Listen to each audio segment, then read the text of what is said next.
Hi everyone, I'm Mark Murray and welcome to another edition of CityVision. Today's focus is all about electric, and with me is the recipient of the Richard J. Fleming Fellowship.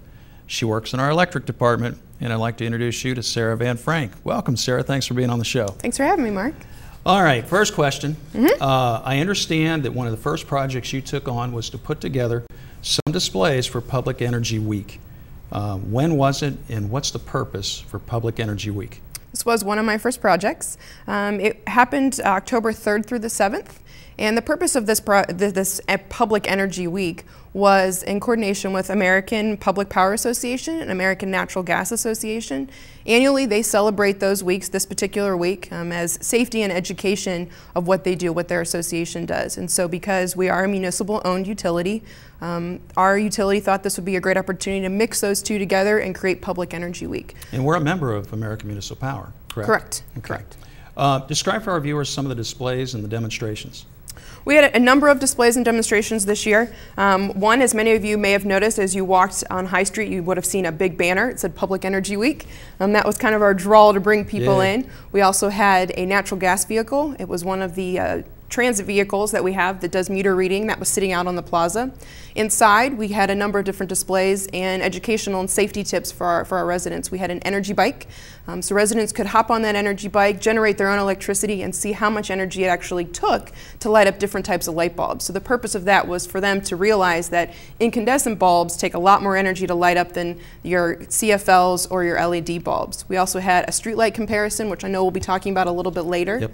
And we also had our Green Up models. Green Up is one of the hydroelectric plants that we have along the Ohio River. So we had a model there that was for residents to see how it operates and to show that we have 40% renewable energy for the city. All right, well, let's switch gears a little bit. Now, the city received an Energy Efficiency and Conservation Block Grant from the Department of Energy. Correct. One project that came from that grant was allow the city to perform residential energy audits. Can you describe that program for our viewers? Absolutely. So we had, in connection with Home Energy Checkup, we contracted with them to perform home energy audits for residents that signed up for those. Those audits entailed a customer review.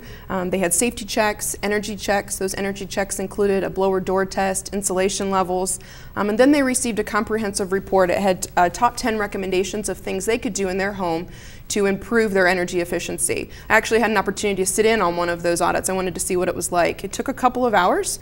It was very thorough. The residents were very involved with it. They also received an energy safety kit, and that kit included CFL bulbs as well as a low-flow shower head. Okay, well, what was offered to the homeowner? So it was offered to the homeowner was all of those services I just mentioned, and that was about a $400 value at no cost to the resident. So all they had to do was offer up a couple hours of their time, and if they wanted to be involved, walk around, follow the auditor around to see and get more of an insight of how that audit works and what it meant to have more of an energy efficient home, they were welcome to do that. Well, how many audits were performed? And because I'm sure that's probably one of the measuring points for this, and what was the outcome? We had about 465 audits that have been completed. We were excited about that number.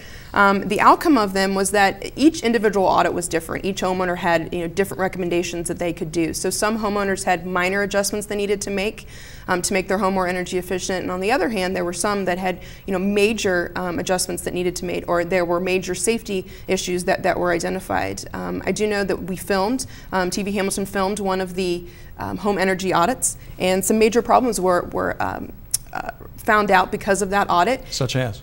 There were natural gas leaks, I believe in the hot water tank was one of them, and the homeowner would have never known this unless they had this home energy audit done. Amazing. So really a life safety thing too. Absolutely, absolutely. Wow.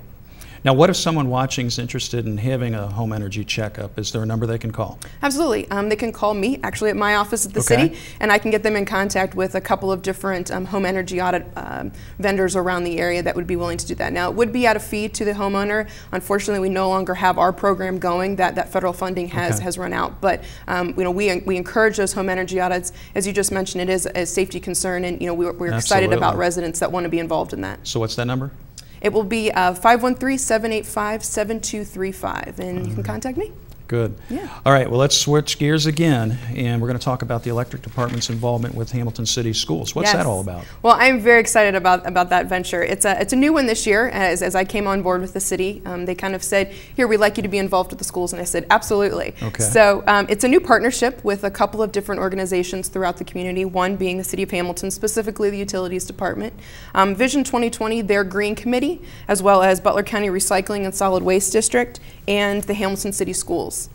So the focus of this first year of this project, that was called the Sustainable Living Project, has been recycling and energy efficiency. So the recycling part fell more on Butler County Recycling and Solid Waste, who received funding to outfit all of the schools, including all of the classrooms, with new recycling receptacles. So that's kind of been the first push throughout the first semester. And so I am happy to report that 7 of the buildings in the district are now looking at a second recycling day pickup, which means they're eliminating a trash pickup day, which ultimately saves the district money, because trash pickup days are about $75 and recycling days are about $35. So there is a significant savings if they can have recycling pickup rather than trash pickup. That's amazing. Yeah. So on the energy efficiency side, which is more of what I did, we have been able to provide teaching lessons for teachers. You know, it's difficult for them to continue to come up with new lesson plans, and it's time consuming as well. So I've been that resource to them to provide them with new lessons to use for their students.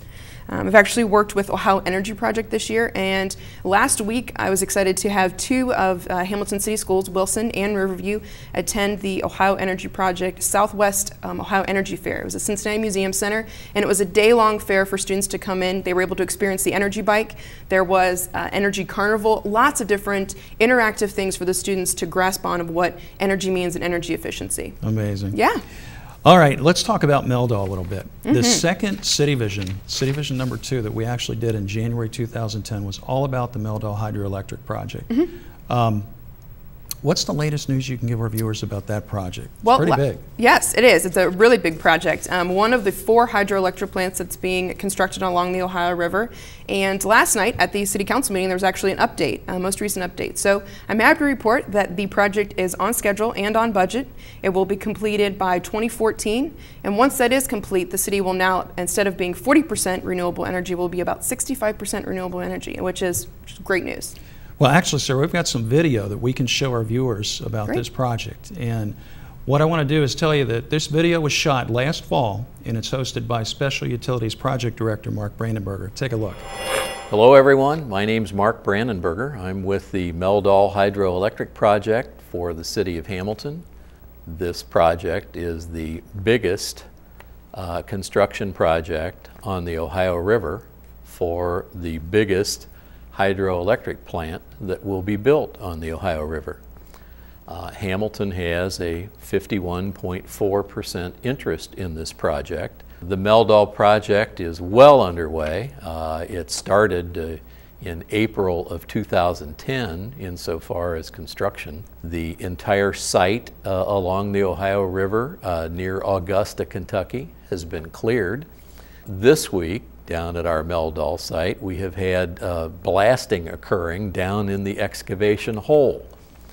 This hole is 100 feet deep and is probably as wide as several football fields, and as you see it on the video, you'll notice the great expanse. It is truly vast.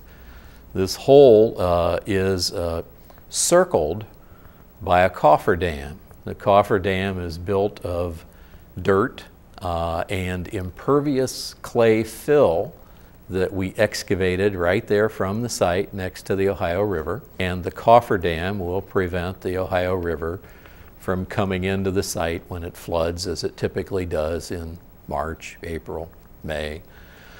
Beneath the cofferdam, there is a cut-off slurry wall trench. We dug a trench all the way around this several football field perimeter, and the trench is filled with a cement bentonite solution that hardens to the consistency of, say, royal pudding. That keeps the water from flowing underground into our 100-foot deep hole. What we're showing you today is a video of an explosion that occurred. This is a regulated explosion. We prepared the area with dynamite, and we are digging into the bedrock with line drilling and production drilling, and then slipping dynamite down the hole. We then excavate the exploded material from the hole to make it even deeper. The whole reason for this is the powerhouse for our hydroelectric project sits underneath the river. The actual top of the powerhouse is submersible. So if the river rises more than 3 feet above the top of our powerhouse, it submerges the powerhouse. And that's the way it's supposed to be. It's going to go down fairly deep into the bedrock. We will then pour the powerhouse foundation and the concrete for the powerhouse walls, and the hydroelectric turbines will be set into this powerhouse. The river channel will be dug that will allow the water to flow through the powerhouse, turn the turbines, create the electricity, and back out a discharge channel down the tail race back into the river. There will be 3 big turbines in this powerhouse, and they will generate a total of 105 megawatts of electricity. Our plant on 3rd Street is probably about 115, 120. So this is a big deal. There's a concrete piece that is sticking into the side of this punch bowl, this excavation site, and this concrete piece is the tail end of the Meldol Lock and Dam. The Meldol Lock and Dam was built so that the concrete portion of the dam actually stuck right into the riverbank's side, and we have exposed that. As these blasts are occurring, we put a seismograph on that concrete piece, which is called a weir, to measure how much that weir is moving or isn't moving, and in our case it isn't. And that tells us whether we have exceeded our seismographic restriction. We have not, and everything is going along smoothly. From what I've been told, the authorities that monitor for earthquakes, I believe it might be in Atlanta, perhaps it's the National Weather Service, I'm not sure, but whatever authority that is, knows when we're blasting. First of all, we tell them, and secondly, they can actually register the blast on their seismographic equipment. So even small little jolts show up on national patterns. We have turned the site over to the powerhouse construction contractor. That turnover occurred on August the 9th. We turned it over from the contractor who dug the hole. This is a 100-foot deep hole. We started out at an elevation of 510. We're now down to 410, and we're going to probably go another 25 to 40 feet deeper into the bedrock than we are right now. This entire project is budgeted to cost approximately $500 million, and we're intending to keep that within budget. The expensive portion of the powerhouse project will be, of course, the concrete walls that we're about to pour. And the even more expensive portion will be putting the turbines into the powerhouse after the walls are up and the foundation is laid. So that is all done before the roof is put on, and we have just begun that stage of the contract. We will show you a couple of photos here of how the site looked as of a year or more ago when the ground was totally flat. You'll see a little road leading back to a fishing pier. That fishing pier was the weir of the dam. Now we have prepared a new road that leads down to a beach where fishermen and fisherwomen and children can come and fish when we're not doing blasting. We have kept the temporary road open for recreation purposes down there, and the Corps of Engineers is very excited about that. I think that's probably as much as I've got to tell you right now. If anybody has any questions about our situation at Meldol or how the project is coming, I would encourage you to give me a call. You can reach me at my office at 785-7006, or you can reach me on the city cell phone at 616 3948, and I'll be happy to try to answer any of your questions. So as you can see, this is quite the massive project. I've been told recently that blasting has ended, and we have some photos of what the site looks like now. You'll notice that a tower is in place, and this is what will be used to put the new turbines in place. Much of the equipment will be coming down the Ohio River to the site, and I'm working on getting Mark Brandenberger back on this show to tell you more. But right now, in the studio with me, we're talking with Sarah Van Frank about the electric department and the city's efforts to become more energy efficient. All right, with the holiday season upon us, this is a time of year when Hamilton literally sparkles, just lights up with thousands of additional lights. It does. How many lights are there, and how long does it take the city to put them up? Typically it takes the city crews about 3 weeks to put up all of the Christmas lights, those that are on High Street in the downtown area. When do they get started? Usually, I think, at beginning of November almost. Okay. I actually live in the downtown area, and so I watched them put it up all over November, so it was exciting. There's about 39,000 Christmas lights that are up, LED Christmas lights at that matter. Well, because in fact, that's my next question. I believe last year was the first time we started replacing the incandescent bulbs with the light-emitting diodes, more commonly known as LEDs. Are all the holiday lights converted now to LED? Yes, they are. Last year was, like you said, the first year that we had LED Christmas lights. Okay. Last year we had about 26,000. This year we finished the replacement of all of those, and about 39,000, as I mentioned, are the total lights. So everything in the city, every Christmas light that you see is all LED Christmas light.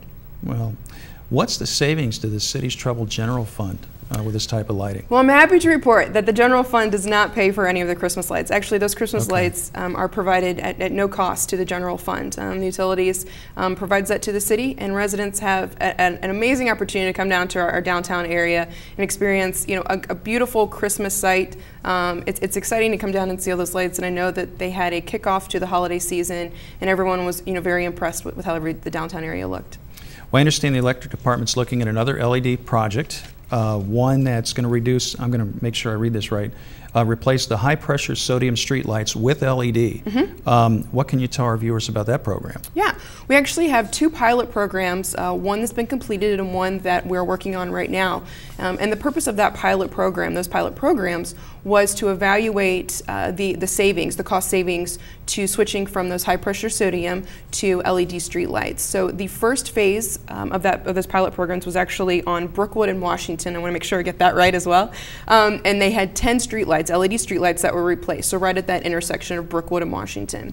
Now that has been completed, and then the second phase is at Central Avenue between MLK and Pleasant, and 26 LED streetlights will be put in there. And as I mentioned earlier, during Public Energy Week, we had one of those displays in our lobby, and that display had a high-pressure sodium on one side and then an LED streetlight on the other. And then attached to that they're called kilowatt meters, and it evaluated the wattage and the cost of those lights. And so we had those on all week, and residents could see that there was a significant savings to switching from LED from those high-pressure sodium. What was the reaction to the difference? People were really excited, and actually because of the reaction that we got from that Public Energy Week and people realizing that we were changing out some on Brookwood and Washington, we've decided to do some increased research of whether or not we can switch out the entire city from those high pressure sodium to LED. So that is an ongoing project right now that we're looking to see if there's funding available or if it is feasible for our city to do. All right, well, before we wrap up the show, I want to know if you've got any final thoughts you'd like to share with our audience. I do, Mark. I have spent the past about 6 months with the city, and I absolutely love it here. I think it's a great place to be. So as part of my job, it's energy efficiency and pushing energy efficiency for our residents. So I'm encouraging all of you out there to, as the winter season comes out, take a look at your doors and your windows and making sure that they are, weather stripped, making sure that you have proper insulation levels, making sure you've switched out your incandescent to your CFLs. Those are all minor things, that you can do to help decrease your utility bills. And that's what we're all looking for, especially in times like today. All right. Well, Sarah, thanks for being here. It was an interesting discussion. Thanks for having me, Mark. Yes. Now, I want to remind you at home, if you've got a question or a topic you'd like to see us cover on CityVision, write me at one of the addresses you see on the screen. And finally, as we wrap up this edition of CityVision, I want to thank you for tuning in to TV Hamilton, hometown television with a personal touch. And finally, from all of us here at CityVision, I'm Mark Murray. Thanks for watching.